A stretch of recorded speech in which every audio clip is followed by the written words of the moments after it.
and welcome back to our creative videos. Today we thought we would do a really quick quilt done from a Villa Rosa pattern called San Julian. And the pattern has an absolutely lovely kind of red floral and black contrasting fabric to create the pattern. So we decided to just totally switch it up because, you know, we're sewers, we do. And so what I've done is I have done turtle fabrics and nautical fabrics. So we thought this would be a really lovely quilt for maybe like the beach house. You know, we're getting into that season where we're starting to think about summertime on there.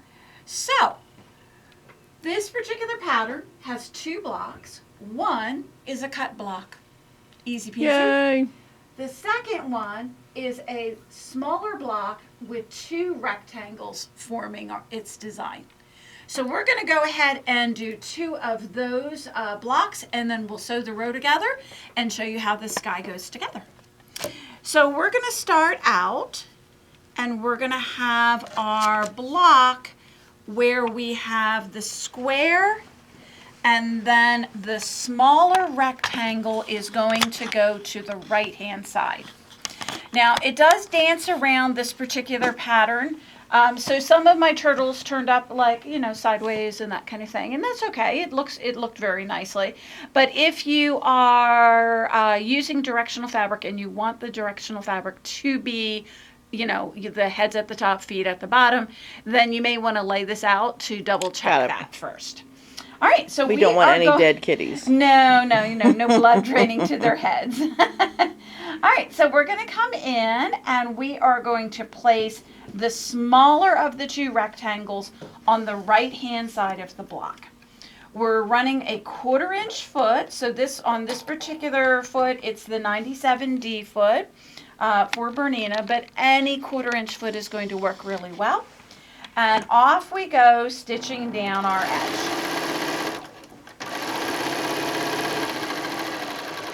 Get about 1/4 inch to the end, and then we're going to pause and line up our next rectangle, and we're going to go ahead and stitch that.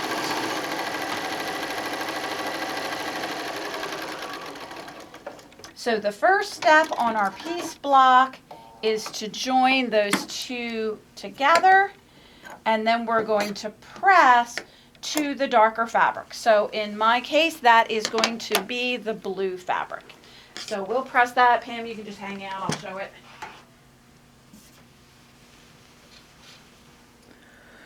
She's pressing.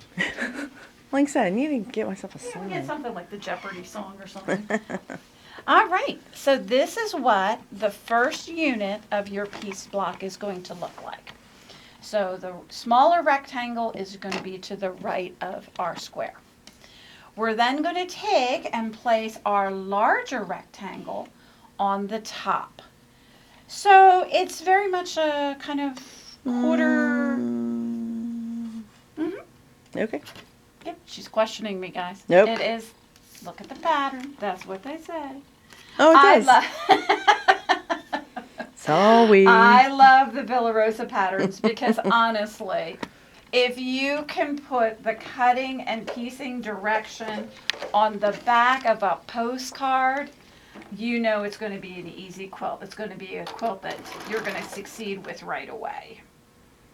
So we'll line this up and we'll go ahead and sew that through.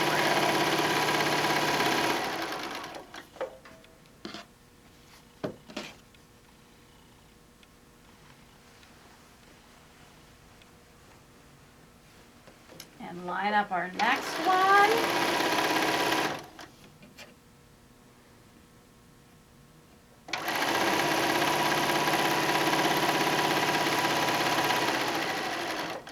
And go ahead and cut our thread. So we are going to do a total of 24 blocks of this. So you're going to have 24 in varying shades, varying combinations. And you're also pressing to the dark, And correct? I'm also pressing to the dark. Keep my mind on the step that I'm doing, right? All right. So now we come to lay out our row. And so I'm doing the bottom row of my quilt. So the first block is going to be laid out where we have the navy blue angle to the lower left-hand side. Then we're going to have a a cut block. Mm-hmm. And then we're going to come in and we're going to do another pieced block.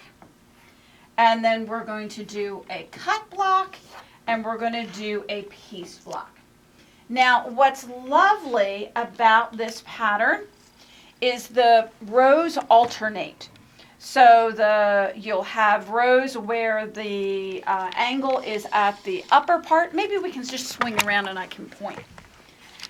So our row number 1, the angles are going to go to the upper side. So they were to the upper right-hand side. Then my row number 2, they were at the lower left, then upper right, They just and alternate. lower left. Which makes for this really cool diagonal going through. It's like they planned it. It's like they planned it, yes, absolutely. All right, so let's go ahead and stack our row. And we will start stitching this guy together.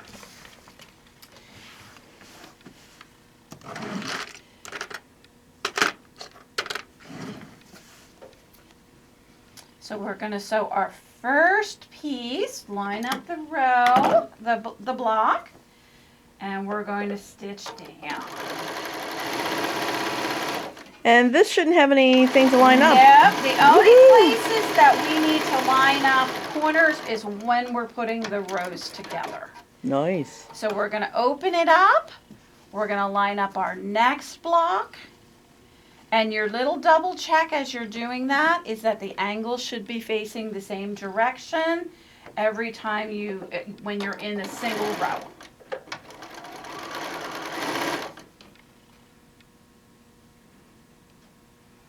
If there's any variation in your block. Stop.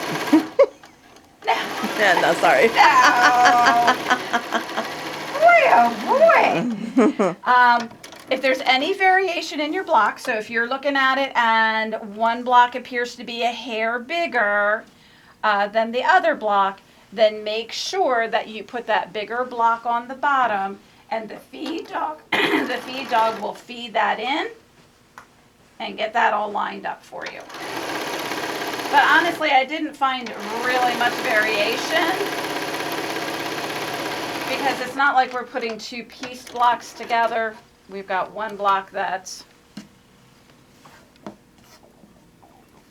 pieced and one that's just cut, so not the potential for getting too many different sizes. So we'll line up, and this is a good example. You see how it just had like a little bit. That's fine. Rather than stitching it down and then trying to trim it up, all I'm going to do is I'm going to come in, I'm going to line up those 2 ends. I'm going to slide my hand in between so that I've got the edges lined up. And as that lower feed dog pulls that fabric through just a little bit faster, when we get to the end, you'll see that it lines up perfectly. Just like we planned it, right? Just like we planned. All right, so we'll come in and we'll do our last one. I think this would be a fabulous quilt for scraps.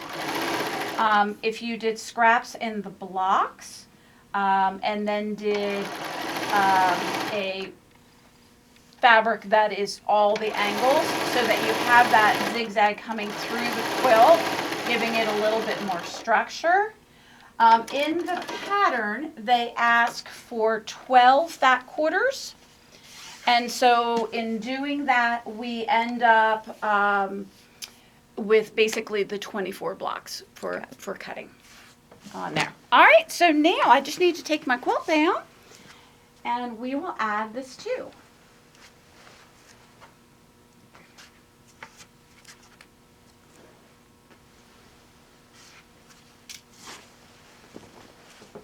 Alright, so I'm going to do a quick check.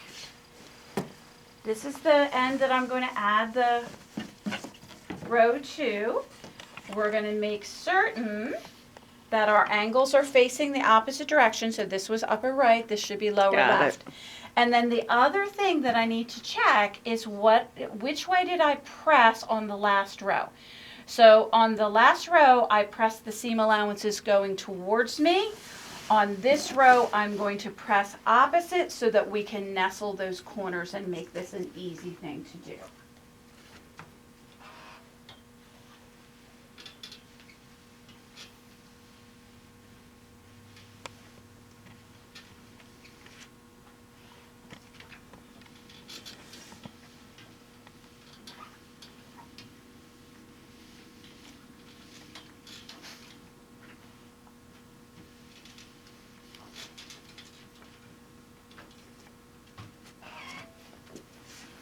And so when we attach our two rows, those corners, one seam allowance will be going this way and one seam allowance will be going the other way. So we want our opposites. Now, I found that these blocks were really, really good size-wise. So I think we've established that Loretta likes her corners to line up. So if you want to, if you're the quilter, and I'm certainly that quilter, that is like, I'm going to be bugged if I have one single corner that's off a little bit. So we can come in and do a quilt tack and check every corner to make sure that the corners are lined up. So we'll come in, we'll line up through there. If you're not that quilter, okay, if like you're me. going to be, if it's going to be fine, if it's a 1/16 of an inch off, it'll be like, yeah, that's cool. The kids are not going to care when they wrap up in front of the quilt and, in front of the TV and in the quilt. Then by all means, go ahead and just sew the row, because I really didn't find that there was much shifting at all. So we'll come in.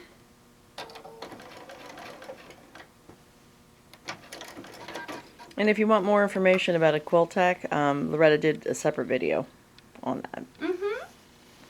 Yeah, the whole reason for doing a quilt tack is just to get those super accurate corners.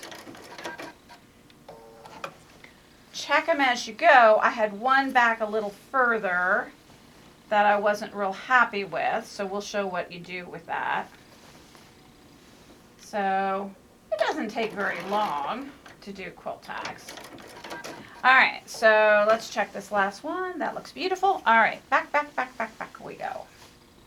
All right, there we go. Let's take a look before you pull it. Mm-hmm. So we're a little bit off. Okay. Sure we are. Bam goes, let me get my bifocals. All right. So if that's the case, we're going to grab a hold of the thread and we're going to pull. Usually easier than that.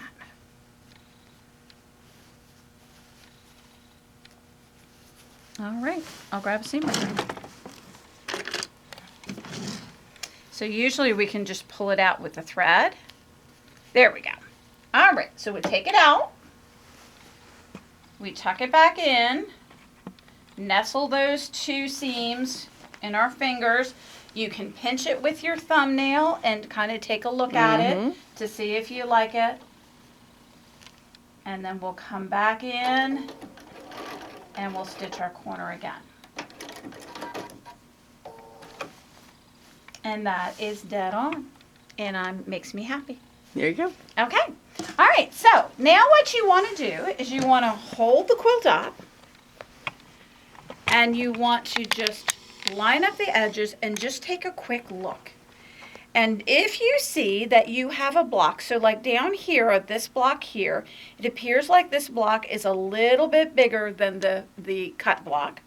And it is a case of, it's what I refer to as it has a pooch. So that pooch is going to go to the bottom. So the bigger piece is always going to go to the bottom. And so we'll line back up.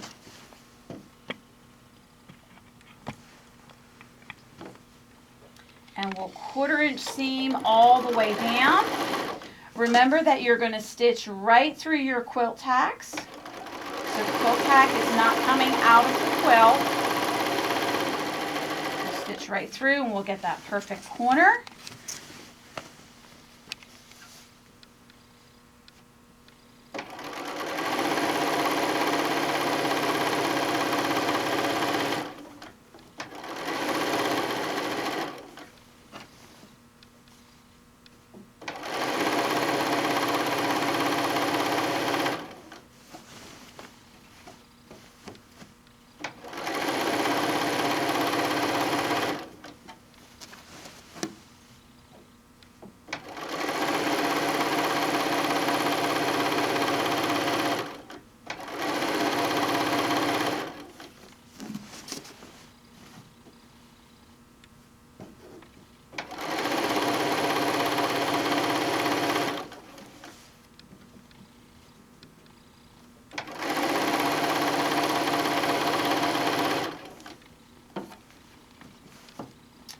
Pull our last one, just get those edges lined up at the end there.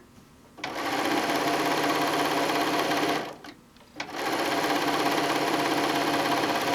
this is definitely a quilt that if you like to sew fast, if you're a Mach 2 with your hair on fire girl, this is a quilt that will work really well with that. So let's give this last seam a press and we will show you this quilt. And it's a modern quilt, so it doesn't have any borders. Correct. Nice. Correct.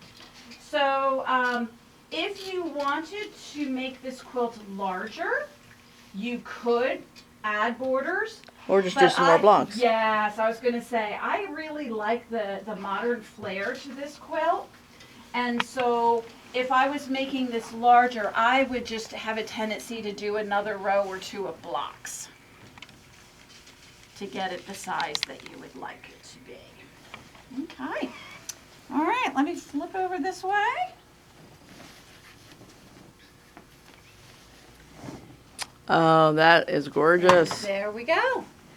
You That just zoom is in. the nautical version. You Yep. good? Mm-hmm. Okay. Okay. That is the nautical version of San Julian from Villa Rosa Designs. So we'll see you next time on our videos and enjoy sewing.